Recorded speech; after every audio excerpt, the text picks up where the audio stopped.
بسم اللہ الرحمن الرحیم۔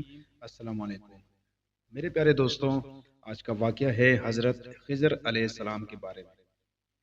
امام بخاری رحمۃ اللہ علیہ نے حضرت ابو ہریرہ رضی اللہ عنہ کی روایت بیان کی ہے کہ رسول اللہ صلی اللہ علیہ وآلہ وسلم نے فرمایا، ان کا نام خضر اس لیے ہوا کہ ایک بار وہ سفید خشک گھاس پر بیٹھے تھے۔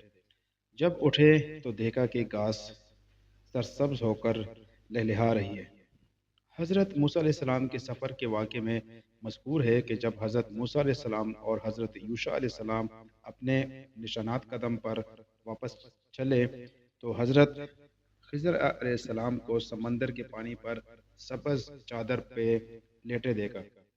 انہوں نے ایک کپڑا اوڑھ رکھا تھا جس کے کنارے سر اور قدموں کے نیچے دبائے ہوئے تھے۔ موسیٰ علیہ السلام نے سلام کیا تو انہوں نے چہرے سے کپڑا ہٹا کر سلام کا جواب دیا اور فرمایا، اس علاقے میں سلام کہاں؟ آپ کون ہیں؟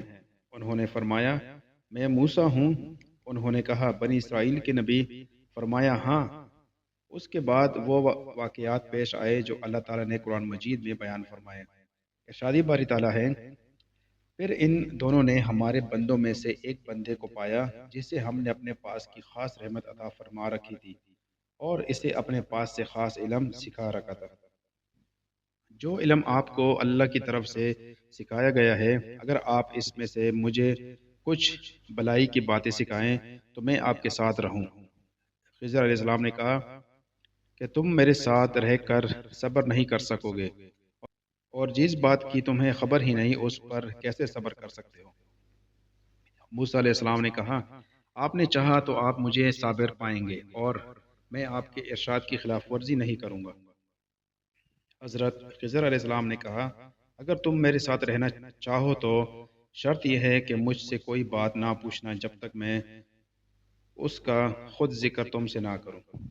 اگر حضرت خضر علیہ السلام نبی نہ ہوتے بلکہ ولی ہوتے تو حضرت موسیٰ علیہ السلام ان سے اس انداز میں بات نہ کرتے اور وہ اس انداز سے جواب نہ دیتے۔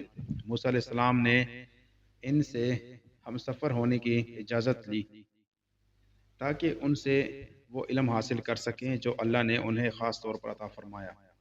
اگر وہ نبی نہ ہوتے تو معصوم بھی نہ ہوتے۔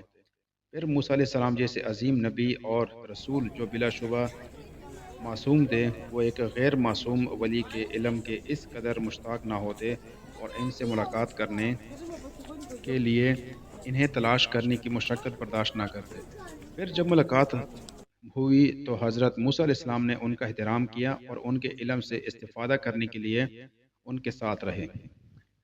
اس سے معلوم ہوتا ہے کہ وہ بھی موسیٰ علیہ السلام کی طرح نبی تھے۔ دونوں پر وحی نازل ہوئی تھی، صرف یہ بات ہے کہ انہیں بعض ایسے علوم و اسرار عطا فرما گئے تھے جن سے اللہ نے اپنے کلیم اور بنی اسرائیل کے عظیم نبی موسیٰ علیہ السلام کو مطلع نہیں فرمایا تھا۔ حضرت خضر علیہ السلام نے لڑکے کو قتل کر دیا۔ یہ کام اللہ کی طرف سے وحی کے بغیر نہیں ہو سکتا۔ اس لحاظ سے یہ آپ کی نبوت اور عصمت کی ایک مستقل دلیل ہے، کیونکہ ولی دل میں ڈالے جانے والے خیال اور الہام کی بنیاد پر کسی کو قتل نہیں کر سکتا۔ اس کے دل کا خیال معصوم نہیں، کیونکہ اس بات پر امت کا اتفاق ہے کہ ولی سے غلطی کا صدور ممکن ہے۔ حضرت خضر علیہ السلام نے وہ نابالغ لڑکا قتل کر دیا کیونکہ آپ کو معلوم تھا کہ اگر وہ بڑا ہوا تو کافر ہوگا اور اس کے ماں باپ بھی اس سے محبت کی وجہ سے کفر میں مبتلا ہو جائیں گے۔ چنانچہ اس کے قتل کا فائدہ اس کے زندہ رکھنے سے زیادہ تھا۔ اس طرح ان کے والدین کفر کے ارتکاب اور کفر کی سزا سے محفوظ رہے۔ اس سے آپ کی نبوت اور عصمت ثابت ہوئی۔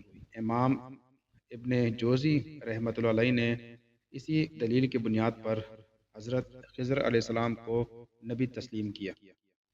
جب حضرت خضر علیہ السلام نے حضرت موسیٰ علیہ السلام کو اپنے کاموں کی حقیقت بتائی اور ان کی حکمت کو واضح کی تو فرمایا، تیرے رب کی مہربانی اور رحمت سے یہ سب کچھ ہوا ہے، میں نے اپنی رائے سے کوئی کام نہیں کیا۔ ان دلائل سے حضرت خضر علیہ السلام کی نبوت ثابت ہوتی ہے۔ جن لوگوں نے آپ کو ولی یا رسول قرار دیا ہے، نبوت کا قول اس کے منافی نہیں، البتہ انہیں فرشتہ کہنے والوں کا قول درست نہیں، اور جب آپ کی نبوت ثابت ہو گئی تو ان لوگوں کی دلیل کالعدم ہو گئی کہ ولی کو بعض اوقات ایسی چیزوں کا علم ہو جاتا ہے جو ظاہری شریعت والوں کو معلوم نہیں ہوتی۔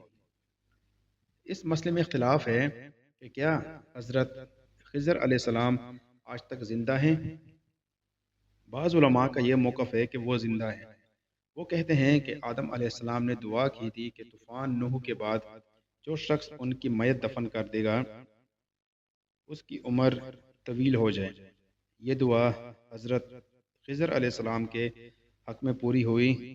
بعض کہتے ہیں کہ آپ نے آب حیات پیا تھا، چنانچہ آپ کو دائمی زندگی حاصل ہو گئی۔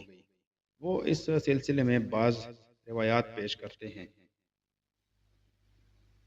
حضرت عبداللہ بن عباس فرماتے ہیں، اللہ تعالیٰ نے جس نبی کو مبعوث فرمایا اس سے وعدہ لیا کہ اگر اس کی زندگی میں محمد صلی اللہ علیہ وآلہ وسلم مبعوث ہو جائیں تو اسے آپ پر ایمان لانا ہوگا اور آپ کی مدد کرنا ہوگی۔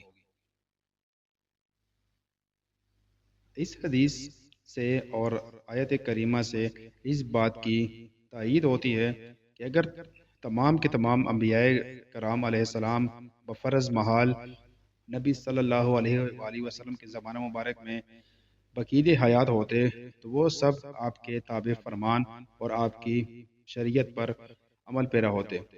جب رسول اللہ صلی اللہ علیہ وآلہ وسلم شب معراج پر انبیاء کرام علیہ السلام سے ملے تو آپ کو ان سب سے بلند مقام تک رسائی ہوئی، اور جب وہ زمین پر بیت المقدس میں جمع ہوئے اور نماز کا وقت ہوا تو اللہ کے حکم سے جبرائیل علیہ السلام نے آپ کو ان تمام کی امامت کرانے کی ہدایت دی۔